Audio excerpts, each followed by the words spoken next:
Welcome to the Step into the Light, Step into Your Life, a space where real people share what it looks like to choose themselves.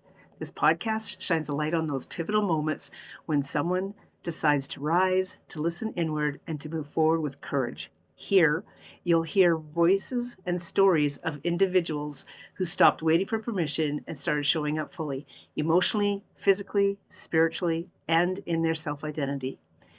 These are conversations about awakening, about owning your truth, about meeting the part of you that is ready to lead. If you've ever felt that quiet nudge for more, this is where inspiration meets embodiment. This is where light becomes lived experience. Hi, I'm Sandra Pelle da Sandini. I am very, very excited today to introduce you to a beautiful soul that I have recently met. And the connection that we have is already very, very present. She is a powerhouse of transformation. This is Debbie Dobbins. She's also known as the Queen of Magic and has lived many lives. The millionaire businesswoman, a cancer thriver, spiritual teacher, and she is also the best-selling author of Your Inner Billionaire. Her story is more than just inspiring. It's proof of what's possible when women reclaim their power. After finding herself broke, sick, and burned out from a life that looked successful on the outside, Debbie rewrote the script.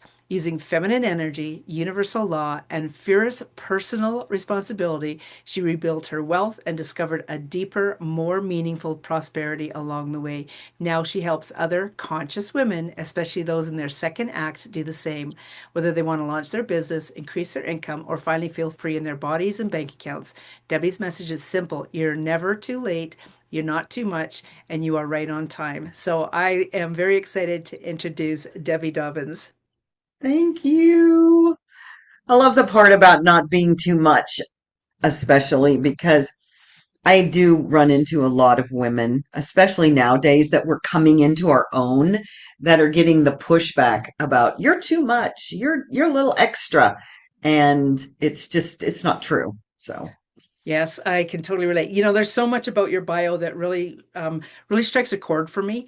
And what you just said really emphasized that as well, because I remember mhm, actually meeting a friend in our local mall and her daughter saying something about why do you even talk to her? Because she's so in your face. And that's mhm. she's talking about me, right? That I'm just in this mom's face. And it's like I've had to learn how to be authentic in who I am, the powerhouse that I Mhm. am, and yet not be so abrupt and abrasive with that.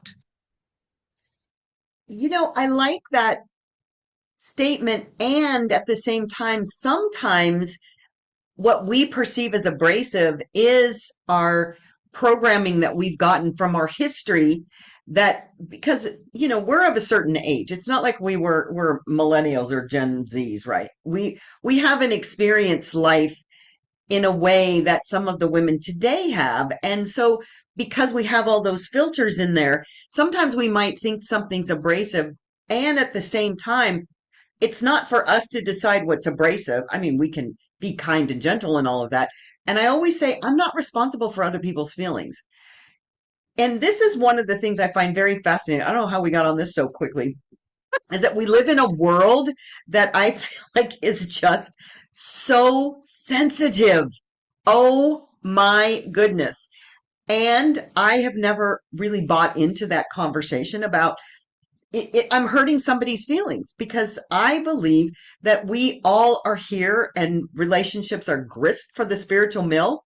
So that when we come in relationship, whether it be for a long time or just a moment, then it's an opportunity to interact with somebody that will press against us. Because if somebody's not pressing against us in some way, we're really not growing. We're just not. And so I really love that you said it that way, and to reframe it a little bit, that frankly, we have no I remember, gosh, when I first started my metaphysical journey, her name is Terry Cole Whitaker. She wrote a book, What Other People Think of Me Is None of My Business. And that's really true. And there's obviously, if you're just constantly getting the same feedback that you're behaving in a certain way, there's something to look at. And at the same time, we live in a world that likely they're a little sensitive. And what is that? We get to grow when somebody triggers us. I feel that the Lord or God or universe put me on the planet to be a walking trigger. I just I have Wow. such, and I know you have strong energy, Sandra, so I know I can speak this language to you because it's these strong energy women that really are triggering the world in an interesting way because triggering is a growth mechanism. When somebody's triggering me, I don't go, oh my God, I don't want to be around that person anymore. I think, what is causing me to have that upset? I always have said this phrase, if something is causing you more emotional upset than your bedroom slippers, it's an opportunity for you to look at it. What is causing me to be triggered? I always say that my mom, I installed the buttons myself. She just knows to where to press How to because push we them. all have our own triggers. We installed them, and then somehow or another, we gave people an opportunity to know where they are.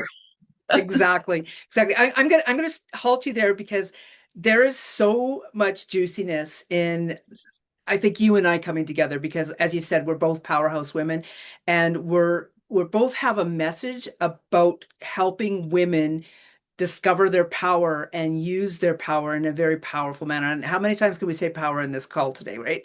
Um, I have two Sure. pressing questions. Yeah. One is I want to first of all know about your title, the Barefoot Thought Leader. Tell me a little bit about that. Well, I'm a thought leader, and I don't say that lightly because you become a thought leader by being in the forefront of thinking and creating ideas. And I have spent so much time in the Caribbean. And I, even when I'm here in Texas, it's cold right now, so I have to wear shoes. I am always barefoot. If I'm not in bare feet, I'm in flip-flops. And it really just it came so clear to me that I as a shaman, I mean, you're a shaman, so you understand that sometimes I'll call myself a shaman. Not that I don't diminish it at all. It's just that I'm a way shower. I'm a shaman. I am a Sherpa. It's a guide. We're all guiding. We're guiding ourselves, but we're guiding others. And so I just love being barefoot. And especially, I don't know, it's really interesting. I was given a talk the other day about my fifth grade teacher. And my biggest dream when I was in fifth grade was to get a pair of little girls' high heels out of the Sears catalog. This fifth grade teacher, always wore high heels. I no more want to wear high heels anymore. I want to be barefoot. I want my feet enmeshed in the dirt, the grass, or the sand because that's a connection to Mother Earth. And so that really is just an indication that I'm connected to Mother Earth and I'm in this uh, higher consciousness of thought. So yeah, that's how that sort of came to be. I want to say so powerful. You know what? I truly believe that I am a forward thinker. So I Yeah. really, I really understand what you're laying down here. And I love witnessing other forward thinkers, people who are thinking out of the box, are willing to stretch and move in that whatever that direction is for themselves, for the highest good, for the most benevolent reasons, and the greatest good of all, right? The next thing that I wanted to ask you about, because this was just so absolutely fascinating to me. I am all about the inner dragon and the inner child, the little you.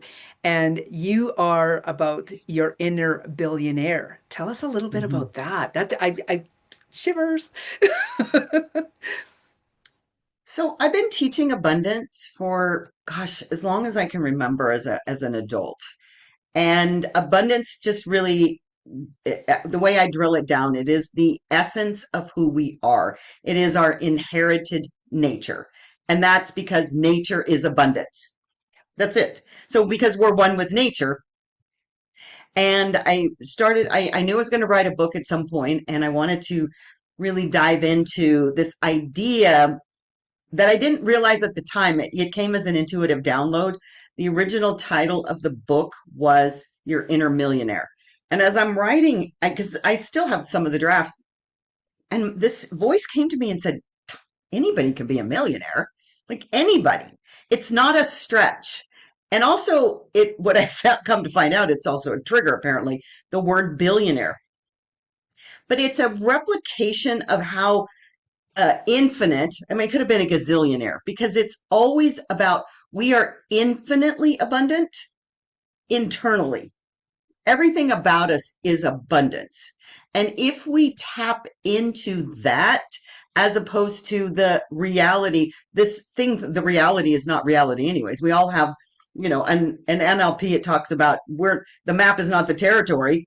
We are the map.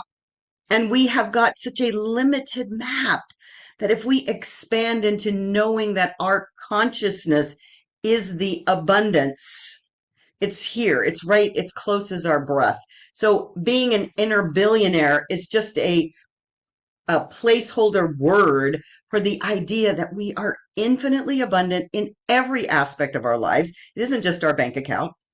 And it's obviously it was intended to get people to think about, oh, money, because we all have this relationship with money, and nobody is understanding that it is the most important relationship of our entire existence. So people, oh God, money is the root of all evil. Yes, that's a story. And if we begin to realize that it is the direct relationship, the direct mirror to how we value ourselves, what we bring into our lives as good, then we say, oh, that's the relationship. It's a relationship with us and our consciousness, our creator, our God, whatever word we choose to label that with, that is our relationship. And if we have a relationship with a human that we have with this thing called money or abundance, they would have left us a long time ago because we don't treat our relationship with our good and our worthiness as we do or say we would want with a really beautiful partner. So it's the inner billionaire of all the good that we can ever receive. Our receiving channel is only us turning it on or off at any given time. This is so magical. Recently, I was speaking with a group, and I was speaking about how the inner dragon, they were like, oh, I forgot, I'm not connecting with my inner dragon, I'm not connecting with this, I'm not connecting with that. And I had them do that breath work, and that breath work is as simple as taking a breath right now, breathing as your inner child, and then breathing as your inner dragon.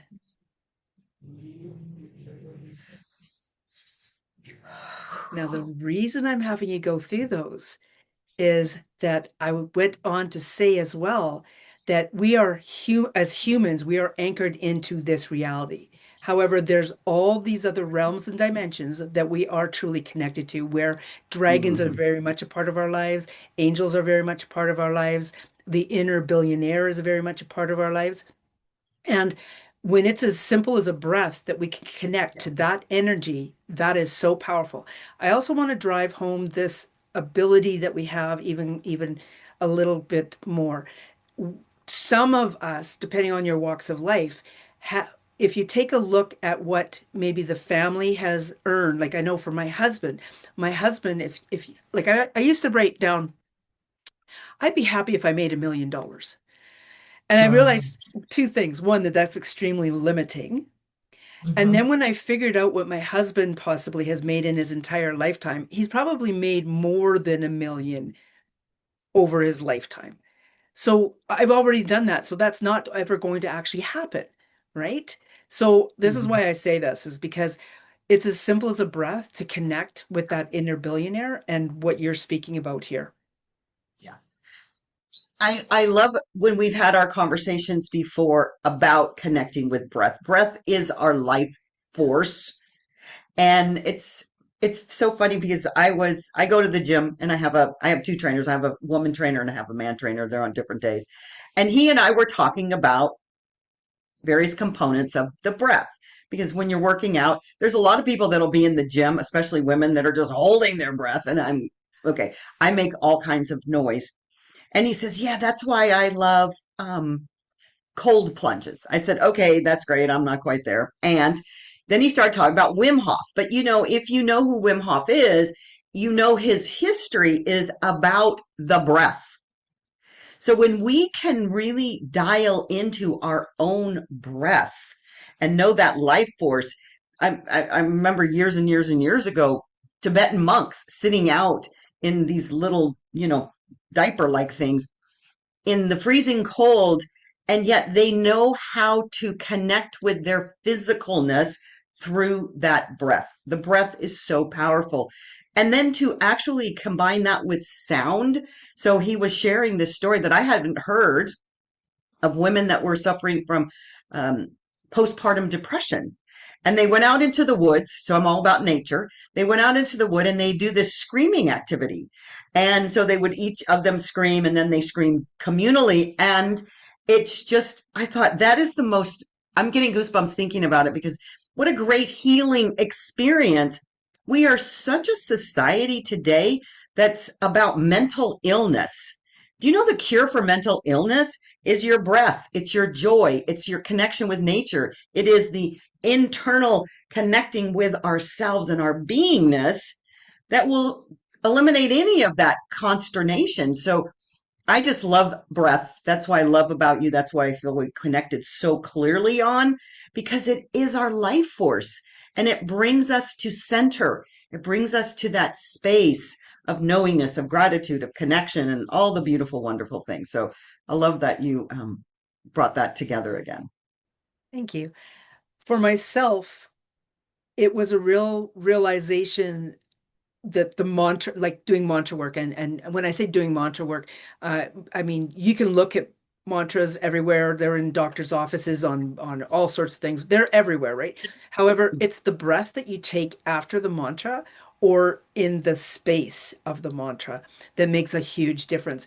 That was a game changer and a life changer for myself. So here, this is called step into the light, step into your life, right? I stepped into my life when I started to take a breath. I stepped into the light when I started to love myself with that breath as well. So, what's the beginning of your journey been like? Multiple times.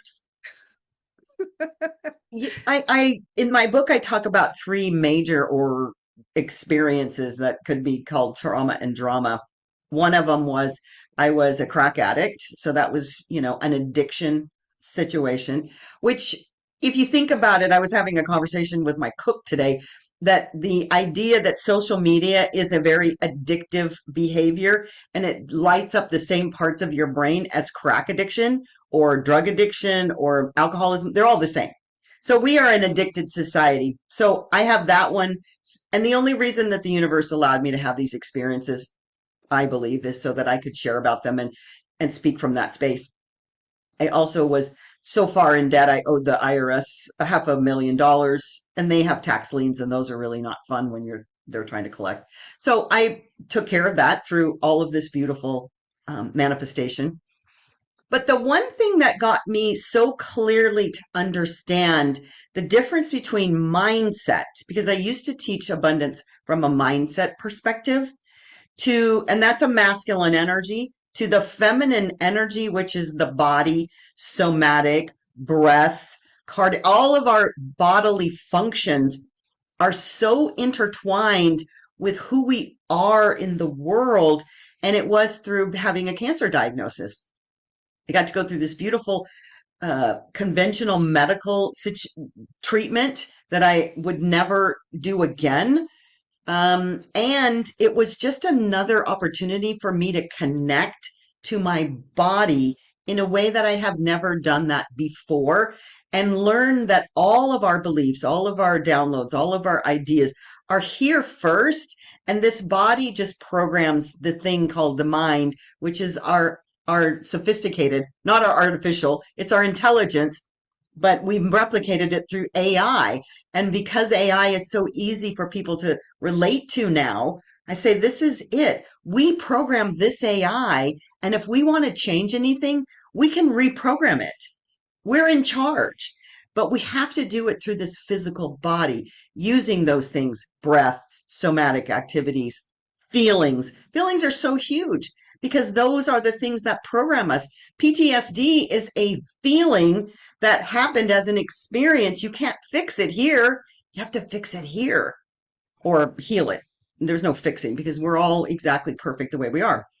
So I just love the idea that I've been on a hero's journey, a heroine's journey, so many different times. And they've all been opportunities to grow, to expand, to learn, to know who we are. And that's the beautiful thing, is that at 70 years old, I still learn something magical every single day. Wow. I am witnessing you. I'm truly, I am witnessing you, and I'm witnessing so many other women in you and in myself.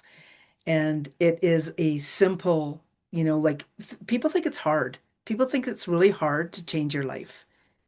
And yet, when we stop and take a breath, we're already changing our life.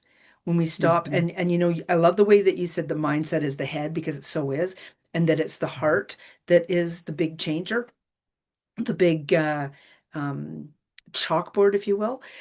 There's something very powerful about witnessing yourself and the things that you're thinking and saying, because it's Mhm. in your heart that you are being invited to start to shift those thoughts and the verbalization of them, putting them to voice. And it is often as simple as changing a word or stopping yourself. Even if you've said the sentence, stop yourself and rewrite the sentence from the heart. Yeah. Yeah. Yeah. So when I talk about in the book, the very first chapter is on our money, because it's an abundance book and people want to know about money. So it's about uncovering your money story, because we have stories about everything, because we programmed the AI, and nobody's AI is the same. That's what's beautiful. You could have an experience at a carnival with an elephant, and I could have a different one, and we have two different versions of what an elephant is in the world. And so I really believe that if we just trust our own intuition and our own knowingness, we will uncover who we are. And as you said, I'll paraphrase it, when we become the observer, right? The observer, because the first thing we have to all do is become aware of our money story, become aware of our relationship story, become aware of our work story if you're going to be in a business environment, to really begin to connect with what stories am I telling myself. And the only way to do that is to quiet, connect with our breath, and then observe, be the observer. Because I remember, oh God, Mickey Singer wrote a book, the oh my gosh, I can't remember the experiment. And if you haven't read it, Mickey Singer, you have to look him up. He talks about, though, that when we slow down enough to become the observer of ourselves, it's actually quite hilarious, because we will watch ourselves. Because when we're in it, we can't observe what we're doing. And when we slow down enough to observe ourselves and our thoughts, because our self is partly our thoughts, observe our thoughts, observe our comments, observe our behaviors, it's absolutely so insightful, because then I become a researcher. I'm researching me. Why am I having that thought? Why am I having that feeling? Why is every time I experience one person, either at the gym or at a work or a client who has the same MO as somebody that's triggered me throughout my life, why do I respond that way? What is it that changes in me internally that is not true? Because this is the thing, is reality. There's no such thing as reality. That's the beautiful part. We're making this stuff up. Well, We're and just making it up. I want to go deeper with this. What resonates for me is literally everything that you've said, and it's what triggers that within me. Well, it's because it's likely that I'm doing that to myself, that it's triggering it in me. And I want to use an example of this. When you said about the work story, relationship story, the money story, whatever it is, honestly, everybody who's listening, take a moment to think about what you may have been told or you witnessed. And I love that my throat chakra is acting up with this. what, what I want to share is I remember It's trying to sitting, get out. yeah, exactly. I remember sitting at my stepdad's uh, dinner table, and he was saying stuff along the lines of, you need $1 million in the bank. If you're going to retire, you need $1 million in the bank. In that moment, I had this feeling that I will personally never have $1 million in the bank. So I'm going to prove him wrong. I'm going to prove him wrong. And Mhm. in my doing that, it took me a number of years to realize that what I had actually done was set about attempting to prove that I could be poor Yeah. and survive. Yeah. And once I started to shift out of that thinking, like the abundance in my life right now, there's no Hmm. comparison. Yeah. It's because we are unlimited, infinite potential. Always. We always have been. We always will be. There isn't a beginning. There isn't an end. And when I teach courses, I'm in a 40-day challenge right now with some beautiful souls, and it's about connecting with that God consciousness. Everybody's got a word for it, is our source. Money isn't our source. The job isn't our source. My social security check isn't my source. My, winning the lottery isn't my source. We have got all these um, false ideas about what our source is, and using that example, we program ourselves. We are, and when we're doing it, I find this so fascinating. It's when we're little, when we have no ability to make a judgment call, but we're getting the information. It's filtering through our alpha brainwave state that's very vulnerable and very receptive. It says, okay, this is the image that I'm getting, and this is the conclusion that I'm drawing. And we're on the job training at that point. I often use the example of a child because a lot of people come from lack families. Not a lot of people come from rich families. And it's irrelevant because the happiness quotient doesn't depend on your financial situation. But imagine a child in a family of four kids and two parents. And every month, the energy electric guy comes and shuts off the electricity because the parents haven't figured out how to manage money or they don't have enough. But every month that happens.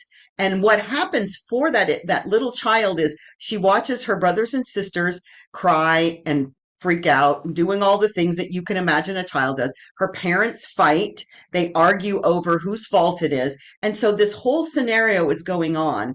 And her only determination, the only messaging and the only story she can create is there isn't enough.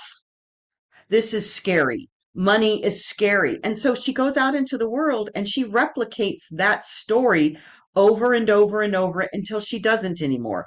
And most of us never understand that we can choose again. We keep repeating the same story. And we have a story, as I said, for relationships. We have a story for everything, about our health, about our bodies, about how we look. We've created these stories and then we just repeat them and repeat them and repeat them until we say, oh, that's only a story. And I can choose to create and write another story because we are the author, the director, the writer. We are the story. We are the actual story. And the beauty of that is that as we create this story, if we ever want to know what we're thinking, what we're believing, look at what you say what not you, but the collective you sees as their reality. It's just a movie screen that we are projecting onto. And so if we don't like what we're projecting, then we project something else. It's really that simple. And until you understand that, it just becomes challenging. This is how it always is. Anytime you ever find yourself saying, oh my gosh, this always happens to me, that's a pure indication that you are creating that so well. You practice it so long that you're really good at it. And that's what I like to see is watch the power that we have when I work with clients. You are so powerful. You created this scenario. If you can do that over and over and over, look what you could do here. Oh my gosh. It's fantastic. I love that. What are two hints that you could leave the audience with? The thing that I've been saying a lot lately is just question every belief that you have. Every belief that you have. It doesn't mean it's right. It doesn't mean it's wrong because there is no such thing as right or wrong or good or bad. And yet, just question it. When you say something this always happens to me, just question your belief. what is causing that to be true for you? And can you prove it? Like Byron Katie says, can you prove it? And the other thing is that get out into nature. I think that the biggest challenge that we have in our world today is not connecting with nature, because nature is the perfect demonstration of everything that I've ever taught. And that is that we are inherently abundant. And it's beautiful that nature shows us it has cycles. So we think that we should always be on the same cycle. Like that would be crazy, right? Especially as women, we know better. We have a different cycle every month, but it's because things come and they go. The ocean moves in and it moves out. So if we begin to understand that everything isn't going to be always the same, the way we want it to be, that there are cycles. The trees are, they're shedding their leaves right now. How beautiful is that? It's so stunning to watch nature's cycles and to see that they're going to grow back. No matter how far down you feel that you're going to go, it's going to come back because you don't have any other option if you're really connected with nature. I love that. I would like to ask one last question as well.